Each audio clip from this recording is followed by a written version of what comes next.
আল্লাহর কোন বান্দা যদি 10 বছর 20 বছর 50 60 70 80 বছর যদি পাপ করে গুনাহ করে নাফরমানি করে এরপরে যদি হঠাৎ করে তার বুঝ আসে আর এই লোকটা যদি আল্লাহর দিকে ফিরে আসে এই ফিরে আসার আরবি হলো তওবা তওবার শর্ত মেনে যদি এ বান্দা আল্লাহর দিকে ফিরে আসে আর তওবা করে আল্লাহর পয়গম্বর বলেন ওই লোকটা হারিয়ে যাওয়া উটটাকে ফেরত পায়া যেরকম খুশি হয়েছে আল্লাহ রাব্বুল আলামিন তার চাইতে হাজার লক্ষ কোটি গুণ বেশি খুশি হইয়া গাফফার নামের আলোক রোশনি দিয়া এই বান্দার জিন্দেগীর সকল গুনাহগুলি পরিষ্কার করিয়া আল্লাহ রাব্বুল আলামিন তাকে টান দিয়া রহমতের কোলের মধ্যে উঠায়া নেন।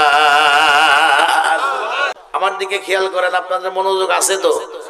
একটু মেহরবানি করে যার যার ডান হাতখানে একবার দেখি, একটু ডান হাতখানে একবার দেখি। মাইক ঠিক করতে আধা ঘন্টা যায়, হাত সোজা করেন, টান টান করেন তো, একটু নাড়াচাড়া দেন। হাতের সগিরা গুনাগুলা ঝরে ঝরে পড়ে যাচ্ছে। মুসলমানের আওয়াজ দিয়ে বলছি আল্লাহু আকবার। ভাই আল্লাহু আকবার জোরে বলা সুন্নাত, একটু মুসলমানের আওয়াজ দিয়ে জোরে বলছি আল্লাহু আকবার। হাত নামান, আমার দিকে খেয়াল করেন। আমাদের বাংলাদেশের নিয়ম, কোন আসামি যদি বেকসুর খালাসও পায়, মামলার নিষ্পত্তি হয়ে গেছে, তারপরে বলুন তো আসামির নামটা সরকারি পুরাতন ফাইলের মধ্যে থাকে না থাকে না? থাকে। মানুষ মারা গেলেও তার নামটা মারা যাওয়ার পরে অনেক সময় সরকারি খাতার মধ্যে থেকেই যায়। আবার দেখা যায় যে মামলা নিষ্পত্তি হওয়ার পরে পুরাতন ফাইলের মধ্যে নামটা থাকে। কোনদিন যদি আবার তার ব্যাকগ্রাউন্ড দেখতে হয়, সরকার আবার শুধুমাত্র তার পিছনের ফাইল যখন বের করে দেখে তখন সেখানে লেখা থাকে 27 বছর আগে এই লোকটা 7 মাস মামলা খেটেছিল। জোরে কন্যা কথা ঠিক কি? কিন্তু আমার আল্লাহ রাব্বুল আলামিন বলেন এ পৃথিবীর কোন আমার দৃষ্টিতে কোন আসামি অর্থাৎ গুনাহগার গুনাহ করবার পরে যদি আমার বান্দারা তওবা করে মাফ চায়, আমরা দেখি একটা গুরুত্বপূর্ণ কোন লেখা বা কাগজের মধ্যে কোন খাতার মধ্যে যদি কোন লাইন যদি হঠাৎ করে ভুল হয়ে যায়, এই ভুলটা মোছার জন্য কিন্তু সাদা কালি বা প্রুফ আমরা ব্যবহার করি। সাদা প্রুফ বা কালি দিয়ে যখন আমরা লেখাটাকে মুছে দেই, ওই জায়গার মধ্যে যখন দোস্ত ফাঁকা থাকে, দেখলেই মনে হয় এই জায়গার মধ্যে বোধহয় কিছু একটা ভুল হয়েছিল, অন্যথায় কেন ফাঁকা ফাঁকা লাগে। সঠিকটা যখন লিখে দেওয়া হয় যেভাবে আর বোঝা যায় না। আল্লাহ রাব্বুল আলামিন বলেন ও বান্দা শোনো, ইল্লা মান তাবা ওয়া আমানা ওয়া আমিলা আমালান সালিহান ফাউলাইকা ইউবাদদিলুল্লাহু সাইয়্যাতিহিম হাসানাত। রব্বুল আলামিন সূরা ফুরকানের এক আয়াতের মধ্যে স্পষ্টভাবে জানাইছেন, বান্দা যদি ঈমান আনে এরপরে যদি তওবা করে নেক আমল করা শুরু করে দেয়, আমি রব্বুল আলামিন প্রথমেই বান্দার গুনাহটাকে আগে মাফ করে দেই, অর্থাৎ সাদা প্রুফ দিয়ে আগে মুছে দেই। এরপরে হাসরের ময়দানে হয়তোবা ফাঁকা থাকলে ফেরেশতারা বলতে পারে আল্লাহ যদিও এই বান্দার গুনাহ নাই, কিন্তু লাইন যে ফাঁকা ফাঁকা লাগে, মনে হয় এই জায়গার মধ্যে অতীতে কোনো গুনাহ বান্দা করেছিল তাই তুমি মাফ করে দিয়েছো। এটাও তো বান্দার জন্য একটা লজ্জার বিষয়। এজন্য আবার আল্লাহ রাব্বুল আলামিন আবার বলেন ও বান্দা শোনো, প্রথমে তোমার জীবনের গুনাহটাকে আমি আল্লাহ পাক আগে মুছে দিব, মাফ করে দেব। এরপরে আল্লাহ বলেন যে ফাউলাইকা ইউবাদদিলুল্লাহু সাইয়্যাতিহিম হাসানাত, এরপরে তোমার গুনার জায়গাটাকে আমি আল্লাহ পাক নেকির দ্বারা বদলায়া দেব, পরিবর্তন করে দিব। একটু জোরে বলেন সুবহানাল্লাহ। মানুষ যখন গুনাহ করবার পরে ভুল করবার পরে আল্লাহর কাছে মাপ চায়, তওবা করে, আমার আল্লাহ এত খুশি হন, এত খুশি হন। এই কথাটা বুঝাইতে গিয়ে আল্লাহ রাসূল একটা ঘটনা বয়ান করছেন, যে ঘটনাটি মুসলিম শরীফের কিতাবের মধ্যে, হাদিস শরীফের মধ্যে স্থান পেয়েছে। আল্লাহর নবী বলেন এক লোক 1 মাস পথ চলবে, ধুধু মরুভূমি, মাঝখানে কোনো বাড়ি ঘর নাই, লোকালয় নাই, দোকানপাট নাই, কিছুই নাই, 1 মাস চলতে হবে। সে জামানায় উটকে বলা হয়তো মরুভূমির জাহাজ। 1 মাস চলবে, তো এই চলতে যা লাগে খাদ্য পানীয় সামগ্রী সব কিছু উটের পৃষ্ঠে উঠায়া এই লোকটা রওনা করছে। নবী বলেন অর্ধেক পথ প্রায় 15 দিন চলেছে। কোন এক জায়গায় গিয়ে উটের পিছ থেকে সে নামছে। নামার পরে গাছের ছায়া দেখছে, খানা পিনা করে এই গাছের ছায়ার মধ্যে হাতটাকে বাইন বানায়া বালিশ বানায় একটু শুইছে ছায়ার মধ্যে। শুইতে দেরি, ঘুমাইতে দেরি হয় নাই। আপনারা বলুন তো দেখি, ঘুম নামক শান্তি এটা দেওয়ার মালিক কে? আরো জোরে বলেন। এসি করা রুম, ট্যাবলেট খায়া অনেক সময় ঘুম হয় না। আবার দেখা যায় যে অনেক গরিব মানুষ চকে কাজ করতে গেছে, দুপুরে পান্তা ভর্তা খায়া খেতের আইলে রশি বা গামছা মাথার নিচে দিয়ে মাত্র শুইছে, 5 মিনিট পরে নাক ডাকানির ঠেলায় মশা মাছি আশেপাশে যাওয়ার কোনো সুযোগ নাই। জোরে কন্যা কথা ঠিক কিনা? তাহলে বোঝা গেল ঘুম দেওয়ার মালিক কে? আল্লাহ।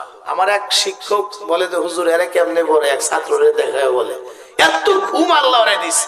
আমি বললাম যে ওরে দাঁড়া করে দেন, কোরআন শরীফ নিয়ে দাঁড়ায় দাঁড়ায় বললে ঘুম ছাইড়ে যায়। কয় যে হুজুর ওরে দাঁড়া করে দেও, দেখছি ও দাঁড়ায় দাঁড়ায়ও ঘুম পারে। আমাদের সাথে এক ভাই পড়তেন, আব্দুল হাকিম, ছাত্র জীবনে হেফজখানা পড়তেন। তো দাঁড়ায় বসে বসেও ঘুমায়, ওস্তাদ দাঁড়া করে দেয়, ও দাঁড়ায় দাঁড়াও ঘুমায়। একদিন মাঘ মাসের শীতের মধ্যে ফজরের নামাজের পরে আব্দুল হাকিম রে হুজুর এই পর্যন্ত পানির মধ্যে নামাইছে। আর ওই জামানায় কিন্তু ছাত্রদেরকে কিন্তু ওস্তাদরা যথেষ্ট শাসন করত। যখন থেকে শিক্ষা প্রতিষ্ঠান থেকে শাসনের লাঠি সরানো হয়েছে, তখন থেকে শিক্ষা প্রতিষ্ঠানে কিন্তু বেদমের জন্ম বেশি হয়েছে। জোরে কোন কথা ঠিক কিনা? আব্দুল হাকিম রে এই পর্যন্ত যখন পানিতে নামায়া কোরআন শরীফ হাতে দিয়া কয় এখন দাঁড়ায় দাঁড়ায় বর, তা আব্দুল হাকিম রে দাঁড়া করে দেয় ওস্তাদ ভিতরে গেছে। 15 মিনিট পরে এসে দেখে আব্দুল হাকিম পানির মধ্যে দাঁড়ায় দাঁড়ায় ঘুম পাড়তেছে। শেষে ওস্তাদ বলে তুই উঠে পড় বাবা, তোর যা মন চায় তুই তাই কর। এই মাঘ মাসের শীতের মধ্যে যে এই পানির মধ্যে সকালবেলা দাঁড়ায় দাঁড়াও যে ঘুমাইতে পারে, তার আর আমি কি বলি? তা আসলে আল্লাহ পাক কিছু মানুষরে এ পরিমাণ ঘুম নামক নিয়ামত দিয়েছে। কিছুদিন আগে আল্লামা আব্দুল বাসেত খান সাহেব আমার এলেঙ্গা বাস স্ট্যান্ডে এসেছেন। আমি বললাম যে হুজুর আল্লাহ যে আমাদেরকে এত ঘুম দিয়েছে, বসে বসে ঘুম হয়। আমার কাছে মৌলানা আপনি তো বসার কথা বললেন, আমার তো দাঁড়ায় দাঁড়ায় ঘুম পাড়া শেষ হয়ে যায়, আমি তো বসারও সময় পাই না। আসলেই তাই, এই ঘুম নামক নিয়ামত কে দিয়েছেন? আল্লাহ। ঘুমায় গেছে, কিছুক্ষণ পর ঘুম থেকে জাগ্রত হয়েই দেখে যে উটের পৃষ্ঠে আরো 15-20 দিন চলতে লাগবে, খাদ্য পানীয় সামগ্রীও সবকিছুই ছিল। ওই সব কিছু নিয়ে উটটা ভাইগা চলে গেছে। আশেপাশে তন্ন তন্ন করে খুঁজলো, কোথাও যখন উটটাকে পাওয়া গেল না, লোকটা চিন্তা করে আমি যদি এখন ব্যাগে যাই তাও তো 15-20 দিন, আর যদি আমি গন্তব্যে যাই তাও তো 15 থেকে 20 দিন। আর না খেয়ে তো একজন মানুষ হাঁটতে পারে না, তাহলে এমনিও মরতে হবে অমনিও মরতে হবে, কষ্ট করে মরে লাভ কি, জায়গায় থাকি। তো মৃত্যুর প্রিপারেশন নিয়েছে যে নিশ্চিত আমার মৃত্যু। টেনশনে হঠাৎ করে চোখ দুটা বন্ধ হয়ে গেছে, ঝিমা নিয়ে আসছে, ঝাঁকি দিয়া চোখ দুটা খুইলাই দেখে ওই যে পালিয়ে যাওয়া হারিয়ে যাওয়া উটটা আবার আগের অবস্থায় আবার তার পাশে এসে দাঁড়িয়েছে। আপনারা বলুন তো দেখি, লোকটা খুশি কম হবে না বেশি হবে? এমন খুশি হয়েছে, আল্লাহ নবী বলতেছেন মানুষ যখন বেশি খুশি হয় তখন কিন্তু অনেক সময় উল্টা পাল্টা করে। বেশি যখন খুশি হয় কোনটা রেখা কোনটা বলবে বুঝতেই পারে না।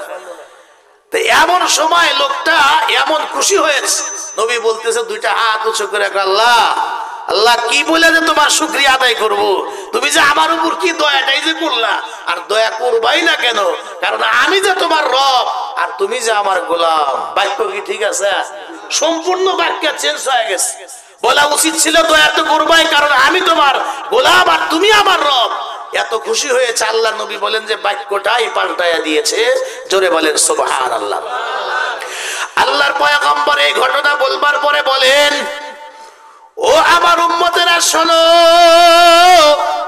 এই লোকটা যেরকম হারিয়ে যাওয়া উটটাকে ফেরত পাইবার পরে সে এত খুশি হয়েছে, খুশির আধিক্যতার কারণে সে তার বাক্যটাই কথাটাই সে পাল্টায়া দিয়েছে, ভুল করে ফেলেছে।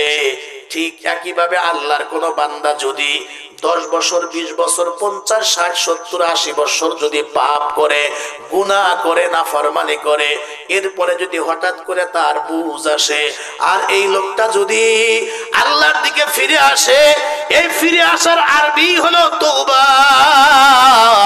তওবার শর্ত মেনে যদি এ বান্দা আল্লাহর দিকে ফিরে আসে আর তওবা করে, আল্লাহর পয়গম্বর বলেন ওই লোকটা হারিয়ে যাওয়া উটটাকে ফেরত পায়া যেরকম খুশি হয়েছে, আল্লাহ রব্বুল আলামিন তার চাইতে হাজার লক্ষ কোটি গুণ বেশি খুশি হইয়া গাফফার নামের আলোক রোশনি দিয়া এই বান্দার জিন্দেগীর সকল গুনাহগুলি পরিষ্কার করিয়া আল্লাহ রব্বুল আলামিন তাকে টান দিয়া রহমতের কোলের মধ্যে উঠায়া নেন।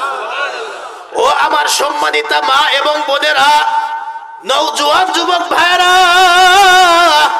মুরব্বী আব্বারা, আমরা প্রতিনিয়ত এত এত গুনাহ আমরা করি। মরতে হবে, কবরে যেতে হবে, জাহান্নাম যে আমাদের সামনে আছে, আল্লাহর দরবারে হিসাব নিকাশ দিতে হবে, এই ব্যাপারে আমাদের কোনো ফিকিরি নাই। ওই যে আগেই বললাম আমাদের মধ্যে গুনাহ হতে পারে দুইটা কারণ। এক নাম্বার, আল্লাহ রব্বুল আলামিন গুনাহ করার যোগ্যতা আমাদের দেহের মধ্যে দিয়ে দিয়েছেন। দুই নাম্বার, আমাদের ডানে বামে সব সময় ধোঁকা দেওয়ার জন্য ইবলিস লেগে আছে। আমরা যেহেতু নরমাল মুসলমান, হঠাৎ করে আমাদের গুনাহ হয়েই যাইতে পারে। গুনাহ হইবার পরে আর দেরি না করা। ও আমার মা বোনেরা, আমার যুবক ভাইরা, আমরা গুনাহ করলে তওবার কোনো ফিকির আমাদের ভিতরে নাই। অথচ রহমাতাল লিল আলামিন বিশ্ব নবী, আল্লাহর পরেই যার স্থান, আমার ওই নবী বলেছেন আমি নবীও প্রতিদিন কমপক্ষে 100 বার আল্লাহর কাছে ইস্তেগফার করি, তওবা করি। অথচ যার আগে পিছের অগ্রিম সকল গুনাহ অপরাধ আমার আল্লাহ পাক মাফ করে দিয়েছেন। নিষ্পাপ পয়গম্বর যদি প্রতিদিন 100 বার তওবা করতে পারেন, ইস্তেগফার করতে পারেন, তাহলে একটু আওয়াজ দিয়ে বলুন তো, আমাদের অতীতের ভুলের জন্য আমাদেরও আল্লাহর কাছে মাফ এবং তওবা করার দরকার আছে না নাই? আজকের এই কদমতলী,